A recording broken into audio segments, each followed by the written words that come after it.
guys, welcome back to another video and thank you for being here. So today we are crocheting something completely different. I'm actually just frogging it, I think that's what you call it. It's just when you just didn't even cut the stitches, just, you know, if you know the stitch, pretty much just doing your own pattern in your head.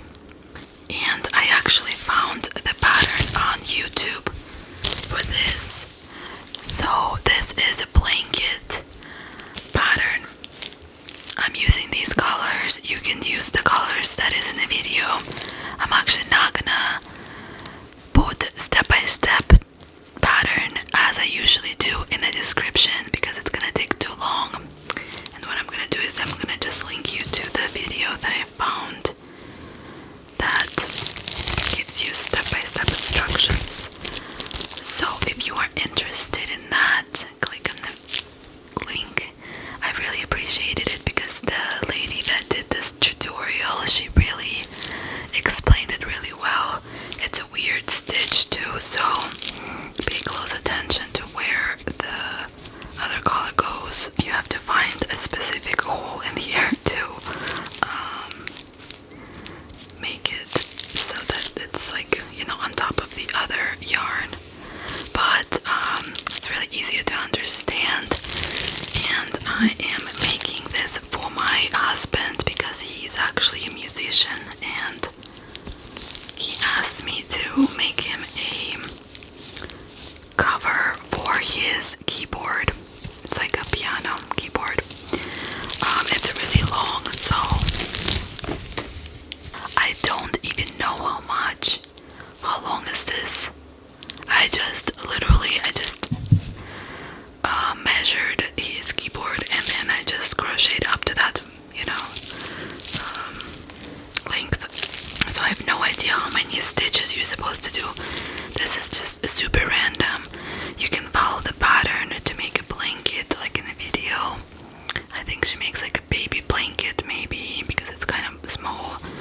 But whatever size you need, just as long as you have this pattern, you can make anything pretty much. I'm making this. It's not going to be as long as the blanket. I want to make like a few red stripes in the middle there because that's what he asked me to do. Is not all the way like gray and black, kind of boring, I guess. I really like how it turns out. It turned out really cool. So yeah, I'm not, as I said in the video, I'm not gonna cut the yarn each time. You see there's a yarn left from the other ball and I'm going to just continue on with that yarn. So I'm gonna do 4 single crochet. Right now it's really hard to tell what I'm doing here because I am trying to change the yarn color. When to change the yarn color, you just with the same yarn that you're doing right now, grab on, and I'm trying to do a single crochet. So we have these, like we're doing a single crochet, and then to finish off this stitch, we grab onto the other color, and that's how we finish. And then we make a chain 1, and that's pretty much it. It's really easy to change yarn in this kind of way. And I also wanted to say thank you guys so much. I recently reached 3,000 subscribers, which doesn't seem like a lot for some people, but it is a milestone for me. It's really a big deal for me because it's such a, I mean, I've never known that it would, you know, I would ever even get to 1,000, not to mention 3,000 now in less than 2 years. So I've been on here, I think, for a year and a half or something like that. So it really means a lot, and I really appreciate everyone's support. I don't post as much either, so it just makes me so happy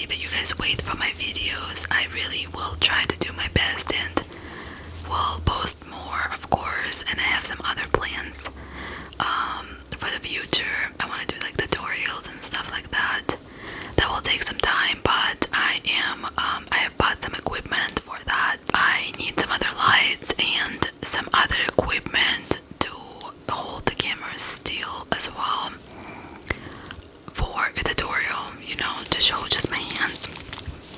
But that's coming in the future for sure. And I'm so thankful for your support. And I'm seeing so many comments. I'm just so unbelievable. Like, you guys are so cool. Thank you. Sorry, my yarn is stuck right now, so I'm like trying to get it out. When you're doing a mixture of two yarns, it's really difficult not to get the yarns tangled together. So it's happened to me before that I had to actually cut off the yarn. So I'm hoping that wouldn't happen with this project, but you never know, so I'm always cautious about that. Today's story is a crazy one for sure. It's one of the most unbelievable stories I've ever heard. When I found out about this story, but it even exists, I was just like, what? This cannot be true.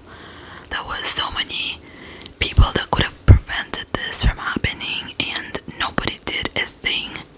And that just makes me so angry at everyone involved in this, you know, disturbing murder that happened, that shouldn't have happened in the first place. So many people were involved, and at the end of the story you will know why. It's so mind-boggling how it could even happen with so many people knowing about it in the first place and not doing anything to prevent, to stop this from happening. The most tragic part of this whole story. And also, this story is really long. Like, it's so long that I was debating actually if I can do it in two parts, but I don't like to do two parts myself. I don't like to watch two parts. It's not something, like, if I watch one part I have to wait for the second part. I hate it, so I wouldn't want to do that to someone else either, you know. So I'm hoping this will be, it's gonna be really long. I don't know if it's gonna be one of the longest stories I've had. We'll see, but I feel like this is gonna take a while. Actually, it took me about a week to research because I also have a full-time job, so I couldn't really do it that much if it's not in the weekend, but I tried to do it after work too, which was kind of tough, but I made it. And the story itself was so interesting for me to research. I was actually so, like, fully into you know, investigating what happened there. I tried to look up more information about some of the people that were involved. It was just such a complicated and twisted story. So let's get started. Giuseppe Cinque was born on June 11th, 1971. He was born in a city called Newcastle.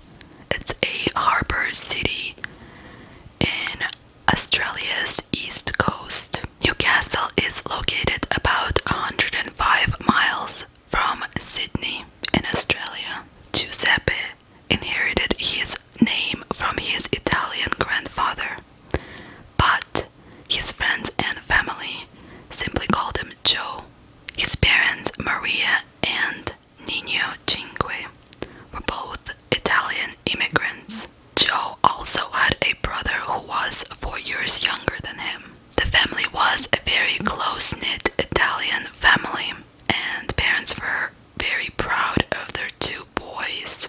They loved them so much, and in fact, they had different trophies and awards from school displayed in their living room for both of their sons. As proud parents. Joe was the most close with his mom. He would tell her everything.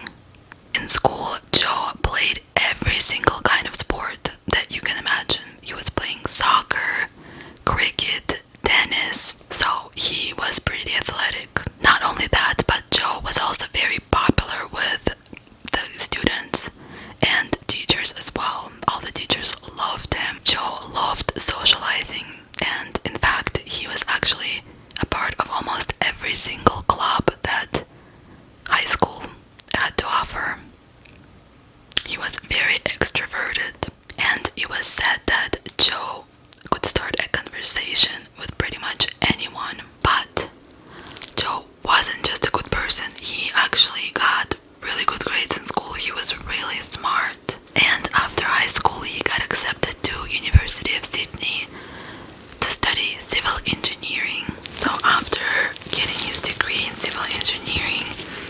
decided to take a year off for travels because that was his dream, to just travel the world, go to other countries that he's never been to before, and that's what he did for a whole year.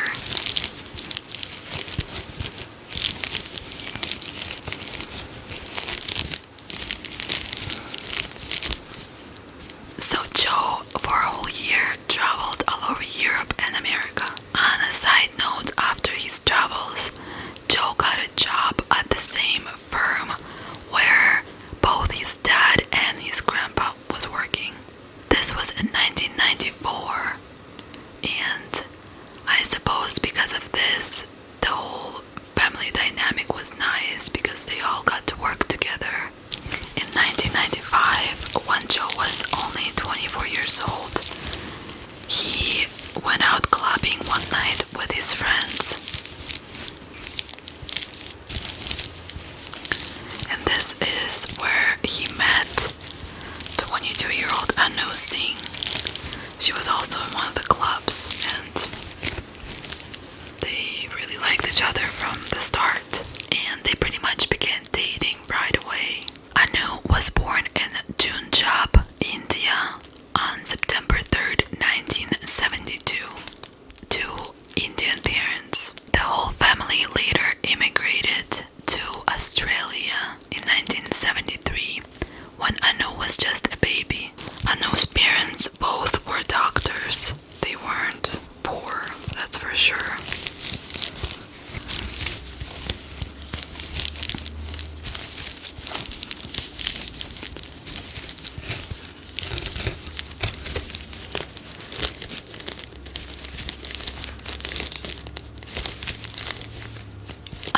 Was gorgeous and intelligent. After graduating high school in 1990, Anu went on to double major at the Australian National University, and she was double majoring in economics and law. At the university, she met a guy named Simon in 1993, and they began dating. During their relationship, not long after, Anu actually fell pregnant, and she didn't feel like she was ready to be a mom, so she ended up terminating her pregnancy. This experience was actually very traumatic for Anu, and this is when she realized that she really misses her family. She wants to be near her family because the Australian National University was actually located about 4 to 5 hours away from Sydney, where her family was, and so she felt very alone, and she kept calling her parents every day, wanting some support. Anu also began to use drugs recreationally.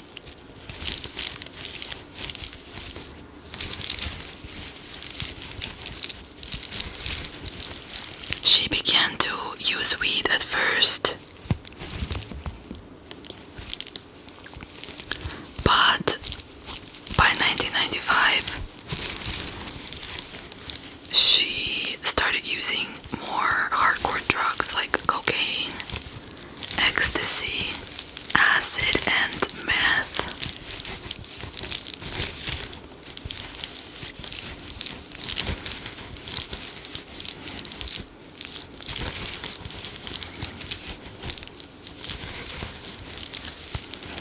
So she was pretty much using anything that she could get her hands on. Anu was having such a difficult time coping with this termination of pregnancy. Anu actually ended up deferring from the university for a whole year and going back to Sydney to visit her family and stay with them for that time being, so she could be with them and have some support. And in Sydney is where Joe was. This is how they ended up meeting at the club in 1995. At this time, actually, Anu was still with her boyfriend, Simon, but Simon was back at Canberra, where she was going for university. She began a relationship with Joe as well. After spending some time in Sydney, Anu decided that it was time for her to go back to the university to finish her degree.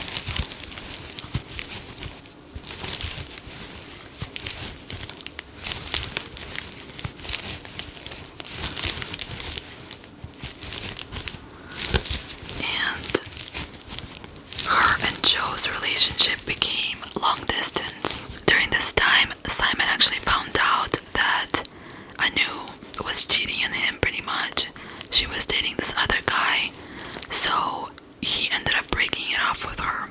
So, I mean, understandably so. And Anu and Joe became officially a couple. It was said that Joe was actually so in love with Anu that he would drive those 4 to 5 hours every weekend just to see Anu and spend time with her on the weekends.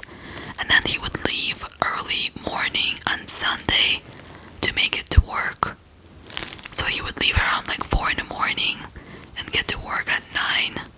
That's when his work would start. He wouldn't get any sleep at all, pretty much. Anu was also going through some health issues at that time. And as soon as Joe would find out that something was needed, Anu needed some kind of medication or she wasn't feeling good, he would catch a flight from Sydney to Canberra that same day just to bring her whatever she needed, the medication or whatever, and he would leave work early just to bring her whatever she needed. Joe's parents, however, noticed that Joe's behavior changed completely as soon as he began dating Anu. He would just not talk to his parents at all. He would ignore everyone and he would just drop everything and go see Anu all the time. And he had still lived with his parents, so they were noticing that more and more. Joe's parents actually stated that they did not like Anu because of that, because she was disrespecting his parents.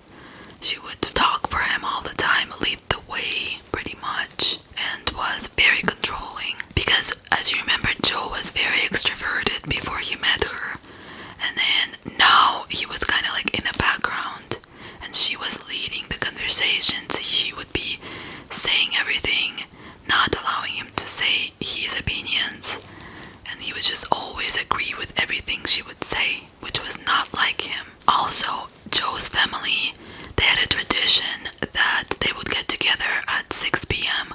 every day to have a dinner. That was their time together with the family because they were so close-knit. It was him, his brother, and his parents. They would always do that until Anu came to their life. And then Anu would constantly call him at like 6:05 or something like that, interrupting their dinner time. It would be just really rude. So he would get up, talk to her until like 7, until dinner is over already. So he wouldn't spend time with his family at all. Joe's mom actually picked up the phone one time because it was a house phone. She picked up the phone to answer, to tell Anu that she should call back maybe an hour later after they're done with dinner. And Anu didn't care. She continued calling every single day after that. She just was not respecting his parents at all. Eventually, in September of 1997,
this now. Talking about marriage, saving money for marriage. Anu at this point stopped using any drugs that she was taking daily before, and because of this, she started having the most horrible withdrawals, as you can imagine, because she was using them for so long. So Anu became really depressed, and she also developed a bulimia, which is an eating disorder when you overeat a bunch of food and then you essentially throw it up. She started rapidly losing weight and claiming that she is fat all the time. So it was like really worrisome.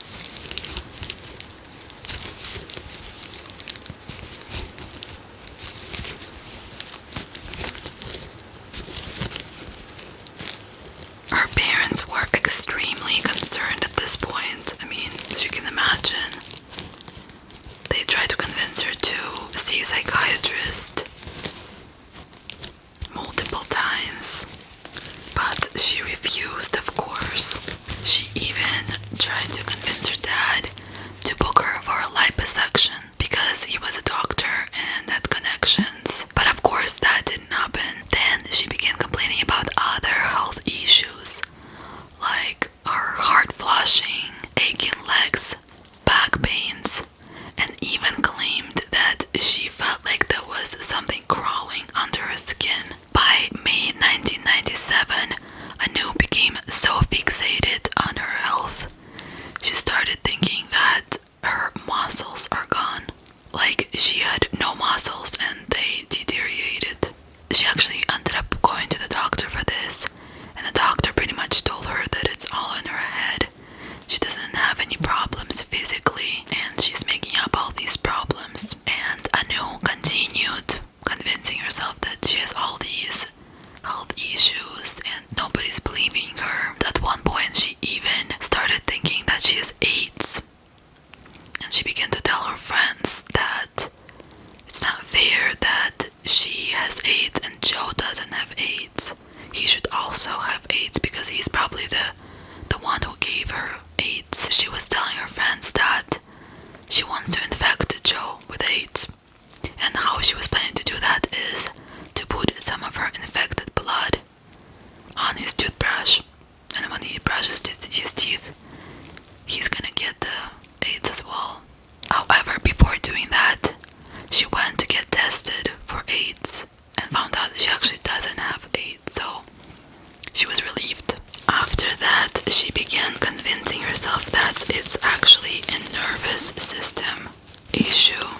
She began thinking that she has multiple sclerosis. So at this point, her parents actually were able to convince Anu to go see a psychiatrist. So she went to see him one time, and the psychiatrist recommended for her to take these pills to get rid of her fears. But Anu absolutely refused to take these pills. I'm not sure what kind of pills they were, but she refused to take them, and she stopped visiting this psychiatrist after this one session. Her poor parents actually called the mental health crisis team multiple times with no luck. They could not help them because Anu refused to do anything, and they couldn't really force her to do something. And because she wasn't really considered a danger to others or to herself, nothing could really be done, and she couldn't really be admitted to a hospital without her permission. Joe was by her side this whole time. He was very supportive through all her health issues. However, Anu only blamed Joe for all her health issues. Not only that, but she also went around the school where she went, and she would tell all these random classmates of hers, the acquaintances and friends, and she would tell them that he is the reason why she has all these health issues, and she wants to kill him because of that. Also, Anu would tell her friends that she knew how to convince people that she is insane because she is studied psychiatry, so it wouldn't be a problem for her to kill someone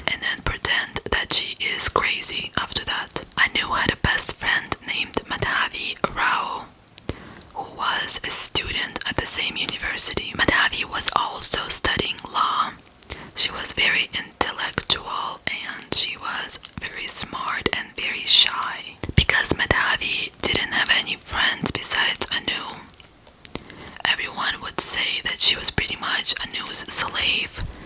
She would do anything that Anu would ask her to do. Anu actually ended up telling Madhavi that her and Joe wanna kill each other to do like together suicide pretty much. And so Madhavi would go to the library with Anu to research assisted suicide methods with her. She would go there for hours and sit and look through books. So I'm not understanding this correctly. If it was her best friend, why would she not try to talk her out of this? I mean, did she really want her friend to die? That was a really weird part about this whole situation, and there's more crazy things coming up, oh my gosh. But this one, it was just, I was really puzzled about this one, because the best friend who would go together with your friend to research how your friend is planning to kill herself, that's just really bizarre, I think. In August of 1997, Anu began to give away all of her CDs, and she would also sell all her nice branded clothes for $1. And people were like confused why she was doing that. And she would tell people that she just doesn't feel like she needs it anymore. She wants to buy more new stuff. She doesn't want to hoard a bunch of stuff at her house. Her parents found out about this and they became even more concerned now, because knowing how she was acting previously, they didn't know what to expect. So they submitted an application to the mental health crisis team to have her admitted to the hospital without her permission. But unfortunately, these applications take forever.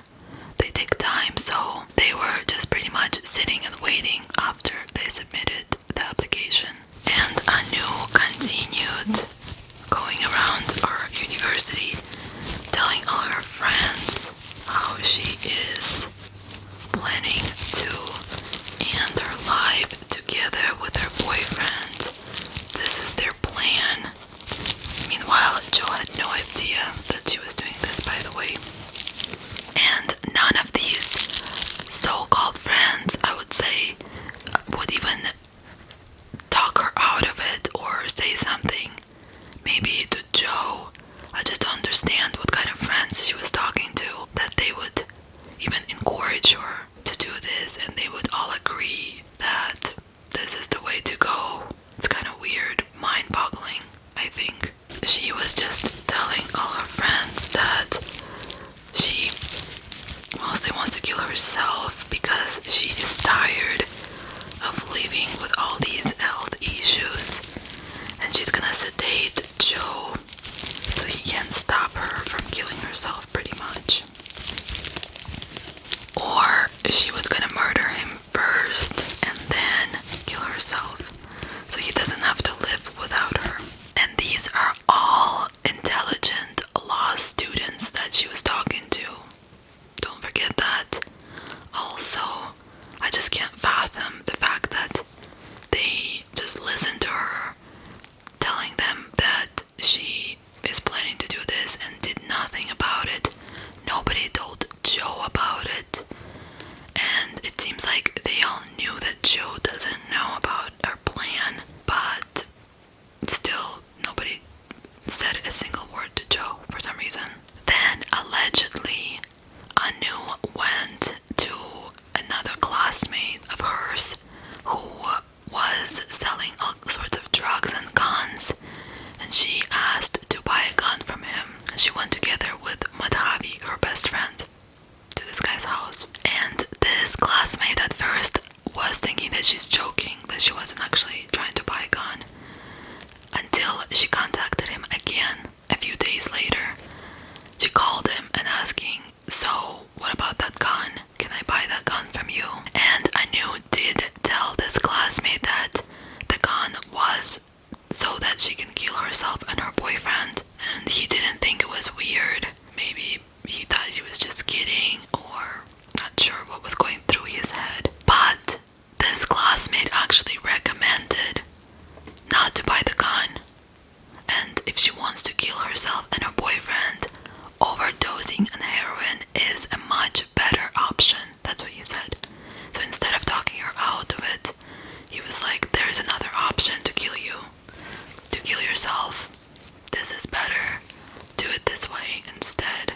How weird is that? Anu and Madhavi ended up going to this classmate's house, and they asked him about the logistics of heroin overdose. And this classmate said that it would be pretty instantaneous once heroin is injected. Probably a few minutes and the person will die pretty much. And this classmate was of course also selling heroin. That's why he was like advertising it. He said that they need to buy about $50 to $100 of heroin in order to kill someone if they're not a regular user.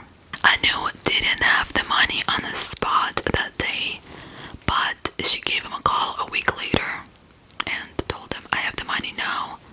Can I come by and buy like half a gram of heroin? And he said, sure, come on by. Buy this heroin that will essentially be used to kill. So Anu went together with Madhavi and bought $250 worth of heroin from this guy. This guy then injected himself and Anu and Madhavi with tiny doses of heroin to show them how to inject properly, pretty much. He was just like training them. On September of 1997, Anu went to a school counselor and told this counselor that Joe was abusing her physically and mentally, and she said that she cannot leave this relationship because she was emotionally and financially dependent on him. In October of 1997, Anu went over to the drug selling classmate again and bought another $500 worth of heroin. That's a lot of heroin. And $500 worth at the time was like a full gram of heroin, so it's like 2 syringes. At this time, the classmate asked why she needs so much heroin when he pretty much told her before that you only need like $100 worth of heroin to kill someone, and she's buying for the second time already a lot more than that. And Anu said that someone else wants to end their life with her, pretty much, and the classmate didn't really press who it was, so Anu never revealed the name.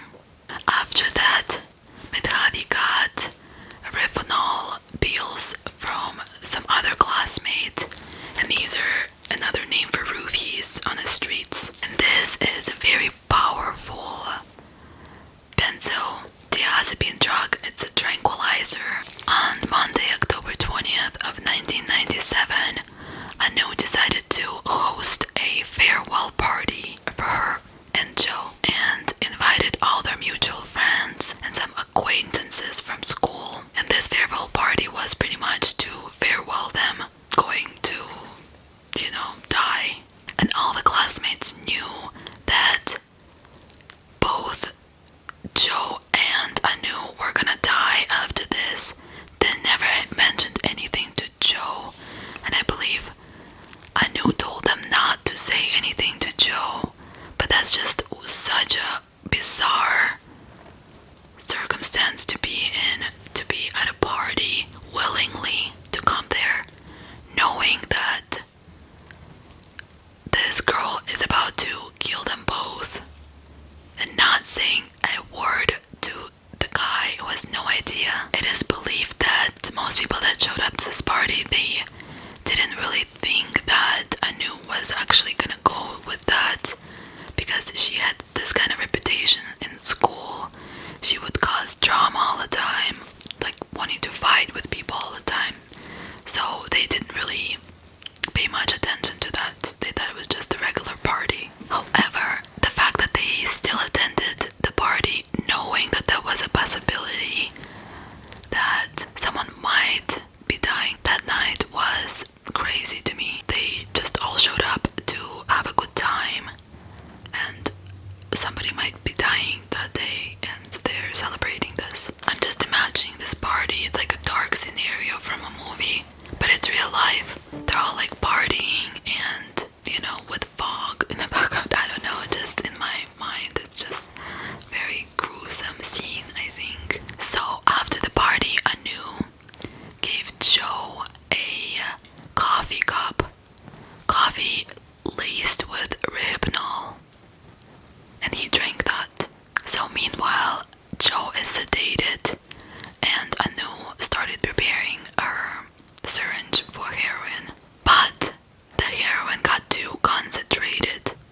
was unable to inject it. It was too congealed in the syringe. So Joe ended up actually waking up the next morning and he was feeling so hungover, not realizing that the reason why he was so hungover is because he had Rohypnol added to the coffee that he drank after the party already. So after the first party, when Anu wasn't able to kill Joe, she arranged another party that was also a farewell party that same week on Friday. So now people could stay out a little bit longer because of a weekend. And this party happened on October 24th, 1997. About 10 people showed up to this party. It was most of the same people. Some of the people they didn't even know. They were just random people from the university. But all these people, however, knew what was about to happen. They all knew what they were coming for. It was a farewell party for Joe and Anu. But I think at this point, they might have thought that Anu wasn't gonna go through with it because the first time it didn't happen, so they just came for the party. But I'm still amazed that not a single person mentioned this to Joe. So Joe was just sitting there thinking that the party was, everyone came for this party at their house and he was having a good time too, not knowing what was coming ahead. I mean, at least, in my opinion, they could have at least mentioned to him that his girlfriend is a psycho and has been telling everyone at school, going around the university campus, telling everyone that she's gonna kill her boyfriend. Somebody could have at least brought it up. Now this party lasted a long time because it was a weekend and, like I said, people were there to party, so the last people started leaving around 6 a.m.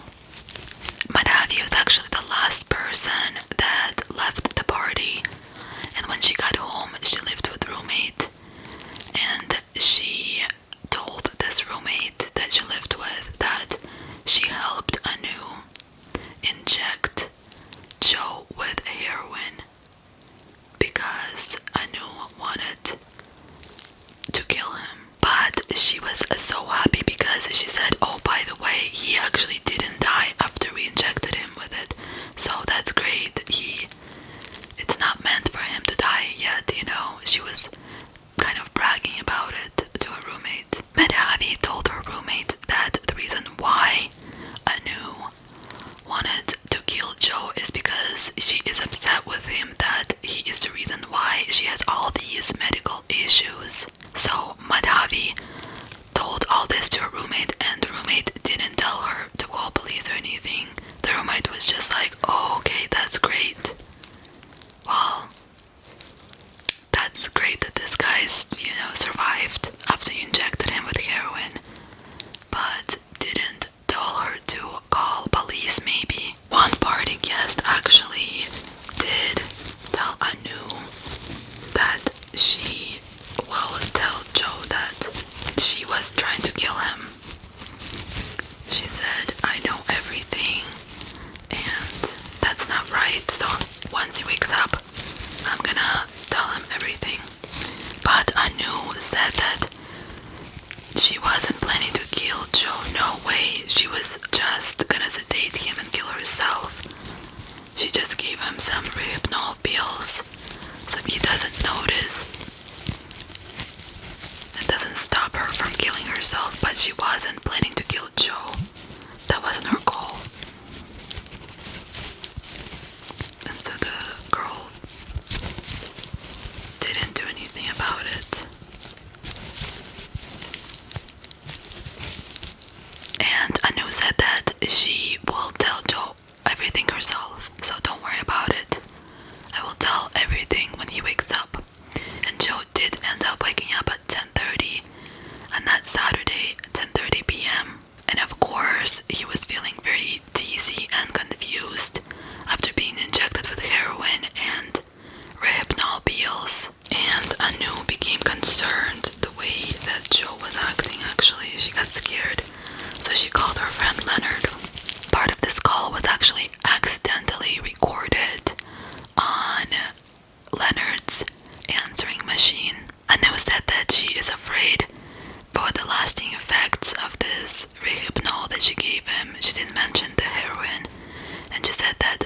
is now slurring his words. He's very not okay and looking dizzy. He can't even get up from bed. And at one point you can hear Joe in the background of this call, and he says something like, "There's nothing to worry about. I'm just very tired. Once I sleep, I'm gonna be better." So then Anu called Madhavi and asked her to bring food for Joe because he's not feeling too good. And of course, Madhavi obliged. She brought the food for Joe, and as soon as she got to their house, Anu started blaming Madhavi for Joe still being alive. How evil can you be?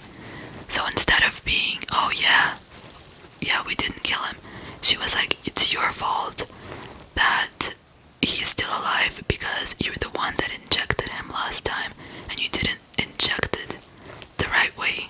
That's why he's still alive." So Madhavi got really upset with that accusation from Anu. She ended up leaving really mad from Anu and Joe's house. And after Madhavi left, Anu decided that it was time to inject Joe again with more heroin to try to kill him for good this time. So she injected Joe as he was sleeping again, sedated on Rohypnol. She injected him with 2 full syringes of heroin. So it just seems like that her goal here was not to kill herself, because she would have done it by now, but she was really eager to kill Joe.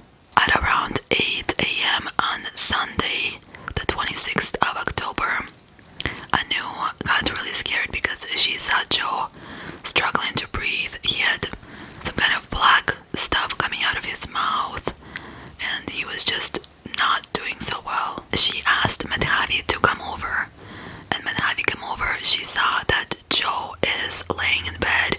He was like blue, completely just unresponsive, but he was breathing still, and it looked like he was struggling to breathe.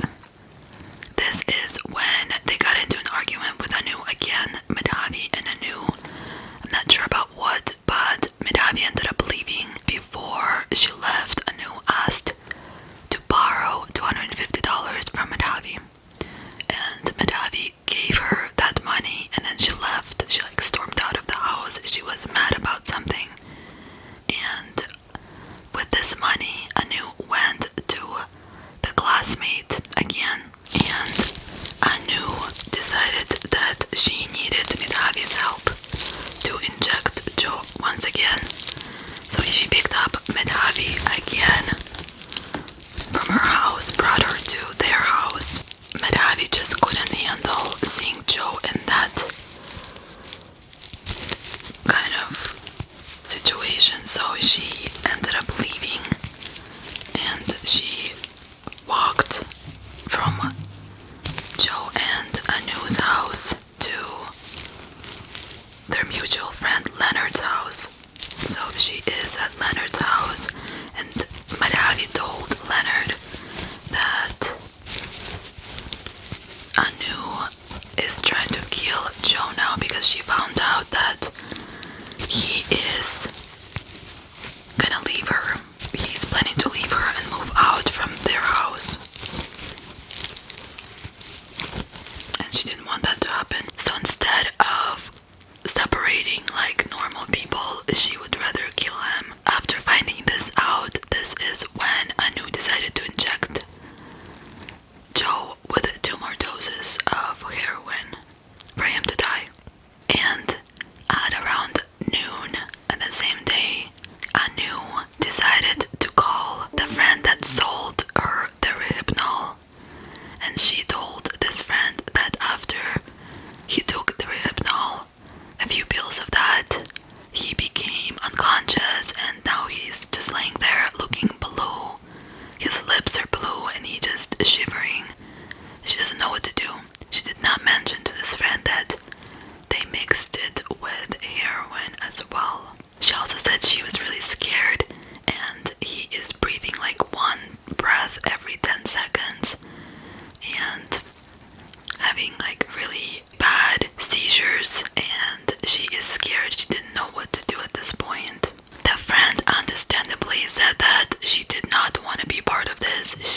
not want to be dragged into this. Do not contact her about this kind of situation. But she did recommend for Anu to call 911 immediately if she does not want a dead boyfriend on her hands instead of an angry boyfriend, because Anu was worried that when he gets up he's gonna be more angry at her, and that's her whole dilemma about not calling 911. This is when Anu actually did call 911. It was recorded and can be found on some videos on YouTube. She is very calm in this 911 call. It's amazing actually. And she calmly says to the dispatch, "I have a potential overdose on heroin," and he's vomiting blood everywhere. But suddenly when the dispatch asks where to send the ambulance, she is prolonging the time. She doesn't tell them the right address right away. She just going in circles, talking about something completely different, changing the subject. And when the dispatch asks different questions, Anu tries to evade the questions, and she completely reroutes everything, all the conversations. She just tries to avoid the ambulance getting there on time to save him, pretty much. And when the operator asked Anu to give Joe a mouth-to-mouth to try to resuscitate him, Anu wouldn't do it. She said that his teeth pretty much closed. She can't open him, his teeth, and his mouth is closed, so she wouldn't be able to do that. And Anu even said that her name was something else. She said her name was Olivia instead of Anu, which was really odd. She was just completely saying the wrong information to the dispatch. Finally, after some time, she actually did give the right address, and paramedics come, but it was too late. They came to the scene and found Joe unconscious in bed. He was naked. He had brown liquid coming out of his mouth, and he had a bloated stomach. Anu was apparently extremely agitated throughout the whole time that paramedics were at their house, and she was like pacing back and forth.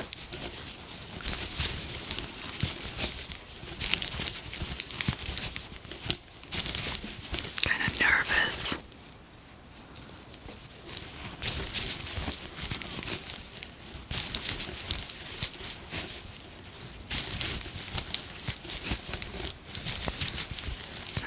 Say that if you are planning to crochet with black yarn, it's kind of hard to crochet with black yarn in general because of how you can't see the stitches pretty much. People complain about that, but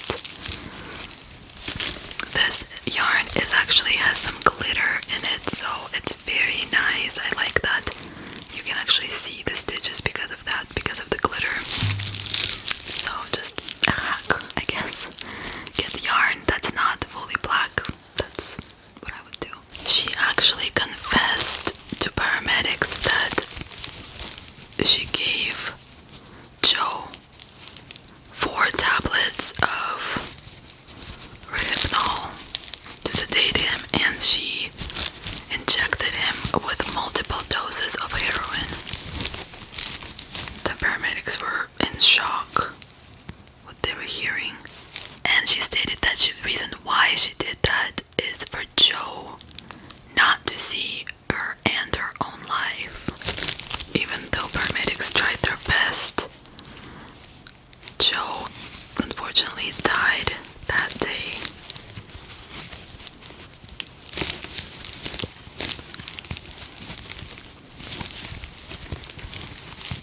Anu was, of course, immediately arrested because she just confessed also, and she was taken into police for questioning. At the same time, actually, police showed up to Joe's parents' house. So Joe's mom, Maria, actually had a really bad feeling, so she called the house phone to Joe's house where he lived with Anu. And instead of Joe answering the phone, Sergeant answered the phone because there was an investigation going on inside their house. And at the same time as she is on the phone, and she's confused why the sergeant answered the phone.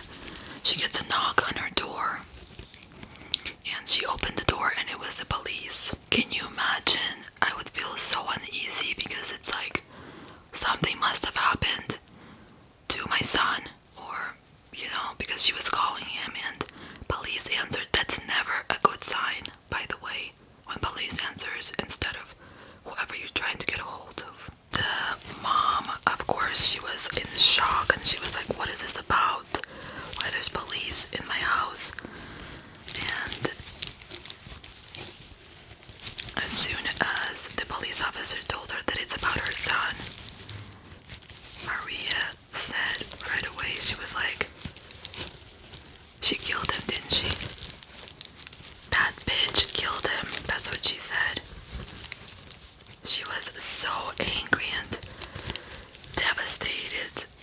She knew that that was, you know, that relationship was just toxic. Anu was not a good person. So his mom, Maria, poor mother, she fell on the floor and she started screaming. She was so sad. I just can't even imagine. She was just, you know, heartbroken. Her son, her older son, was not alive anymore. And the brother actually overheard this. He was in the house too. And he punched a hole in the wall from his frustration, from, you know, just couldn't believe it. So he was just, yeah, the whole family was just really devastated. This is the one the family had to go to the morgue to identify him, of course. And when the mother saw their son laying there, just, you know, not breathing anymore, she just collapsed. She collapsed and she was screaming, of course. I mean, can you imagine? This family was so close-knit. They loved their son so much. It's just such a heartbreaking story. And he was so young too, only 26 years old. An autopsy confirmed that Joe died from asphyxiation from overdose of rohypnol and heroin. There was so much heroin, in fact, in his body that they couldn't figure out if he was injected in one huge dose or just little small multiple doses. However, they were able to determine that most likely Joe was injected with one huge dose at around 3 in the morning on that Sunday, 26th of October, and again about 8 hours later. And that last dose pretty much killed him.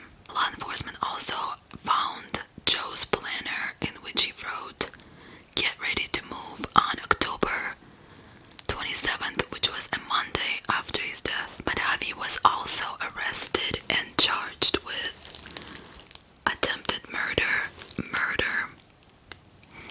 unlawful and felonious slaying, administering of a stupefying drug.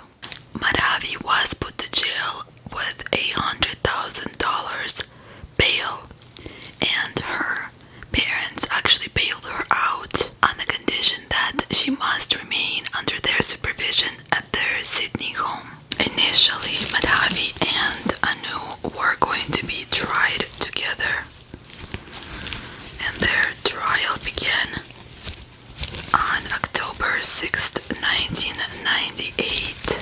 But after 4 weeks, the trial was abandoned because the judge believed that the evidence that was found against Anu would be an unfair and unjust trial against Madhavi. So they were ordered separate trials so that they can both have a chance to have a judge-only trial.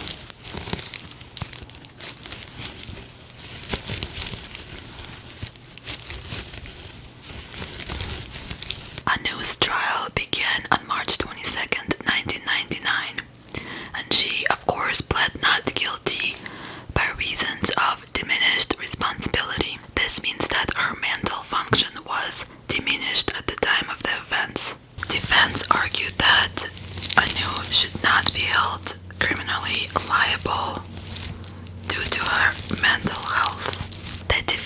also claimed that Anu had an untreated borderline personality disorder and major depression disorder. And the prosecution argued that she actually premeditated all this and she was planning Joe's murder for almost a year. They also argued that if she was indeed as depressed as they claimed, then she would have ended her life as well together with Joe, like she planned or told people that she was going to do.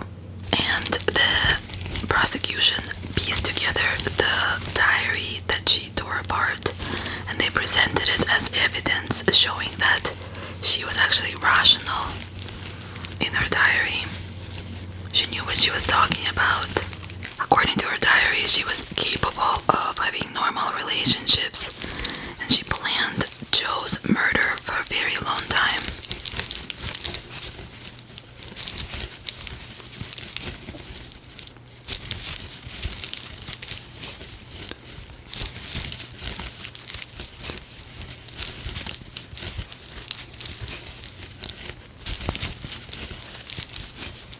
Prosecutors also said that Anu watched Joe die for days and didn't do anything about it.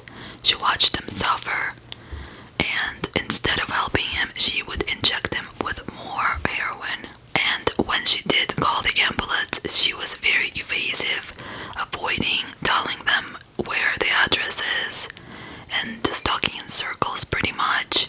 She wouldn't tell them the truth. She wouldn't tell them her name, which was very odd. Paramedics might have been able to save Joe if they would have come a little bit sooner, but because she wouldn't tell them the address, they came about like an hour late and weren't able to save him anymore.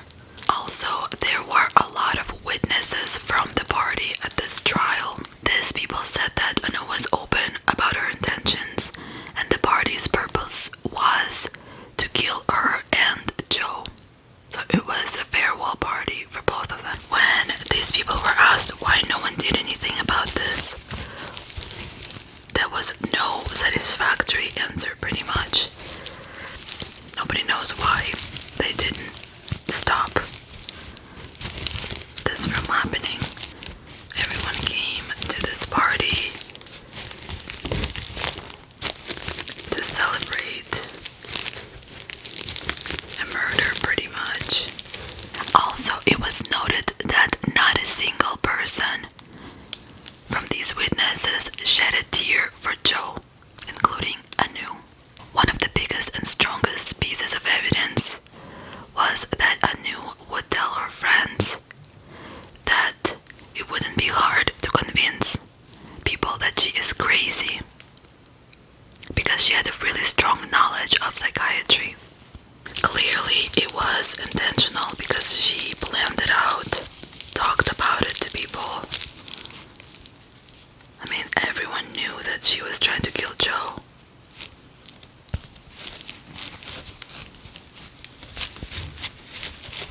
On April 23rd, 1999, the judge found Anu guilty of manslaughter, but she was found guilty on grounds of diminished responsibility. And get this, because of the diminished responsibility, she only got 10 years imprisonment and 4 years probation for this. Yes, that's all she got for this premeditated murder. But not only that, she got even more lucky. She only served 2 years in prison. And in October of 2001, Anu was released on parole after serving only 2 years in prison. I guess they also counted the time that she spent in jail on remand since 1997, so that would be considered 4 years together with jail. But still, that's such a little time for murdering someone. Don't you think so? However, in April 2004, Anu was once again sent back to jail because she was caught smoking marijuana on parole. You're not supposed to be doing that. But she got lucky even here, because in August of that same year, she was released from jail once again because of some kind of technicality. I couldn't really find what it was, but can you believe that? So you can say that Anu pretty much got away with murder at this point. And of course, Joe's parents were devastated when they found out her sentence.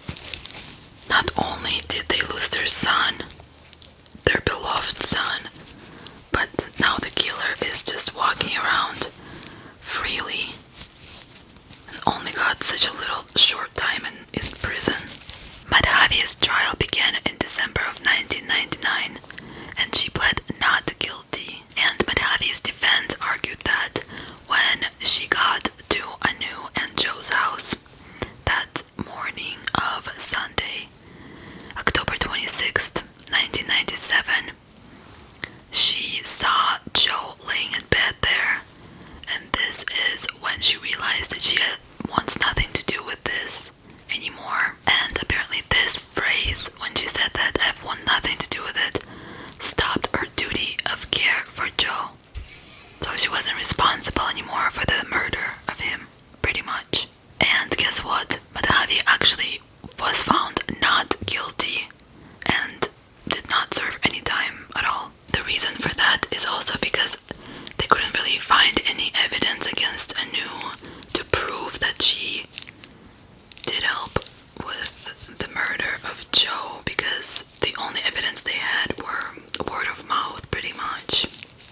But this, I think this part is the most unfair part of the whole thing. Not to mention the Anu's really short sentence, but Madhavi not getting anything at all for being involved, an accomplice pretty much of a murder.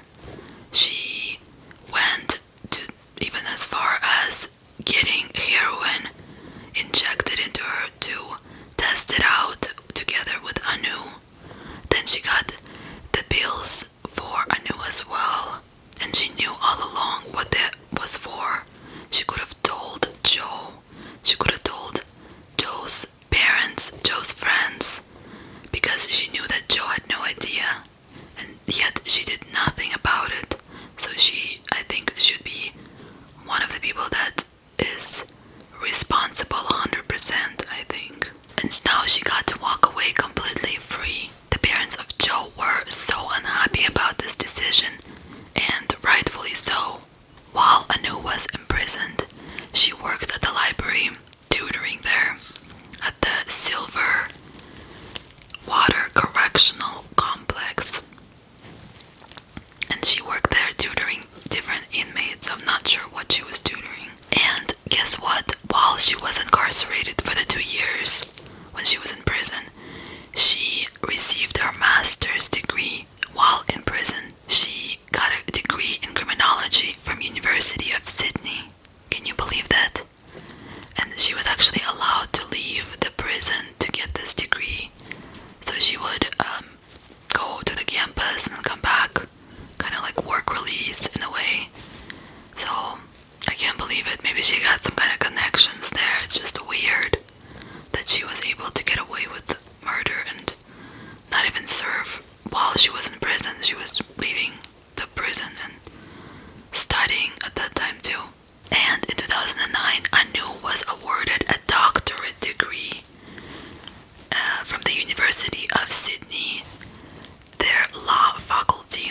And the doctorate was awarded for the thesis that she wrote. And this thesis was called Offending Women Toward a Greater Understanding of Women's Pathways into and Out of Crime in Australia. In this thesis, she discusses the women in crime and her own experience, of course. And Joe's parents were in shock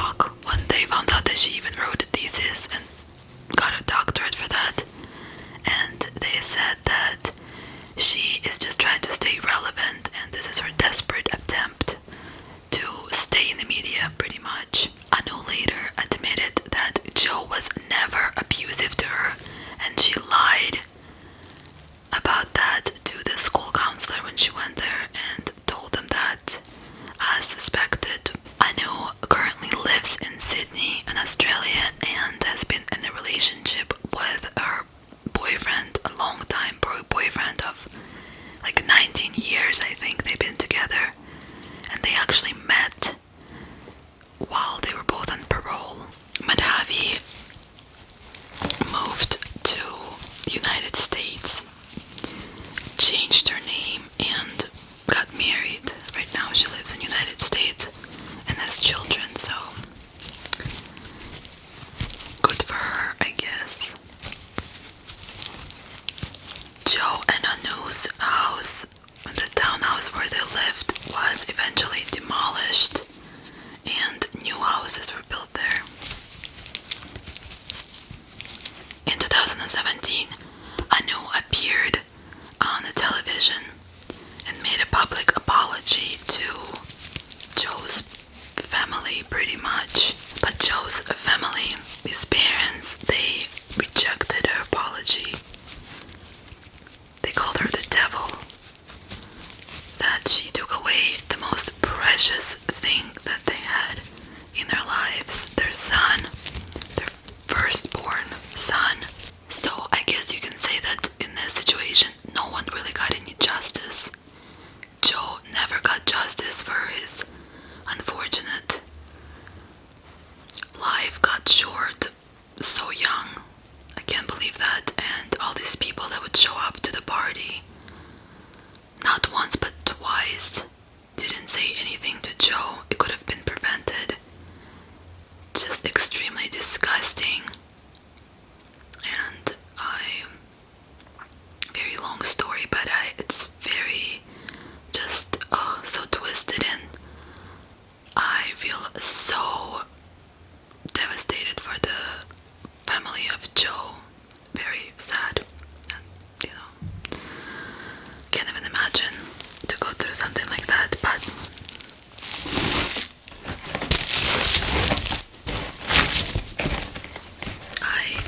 it's really long, guys, so it did take me a while I was talking. I did pause and stuff, so I only made just the top part here with you guys, which is understandable because look how long there is. So probably gonna show you guys the results next time, or crochet some more of this next time. So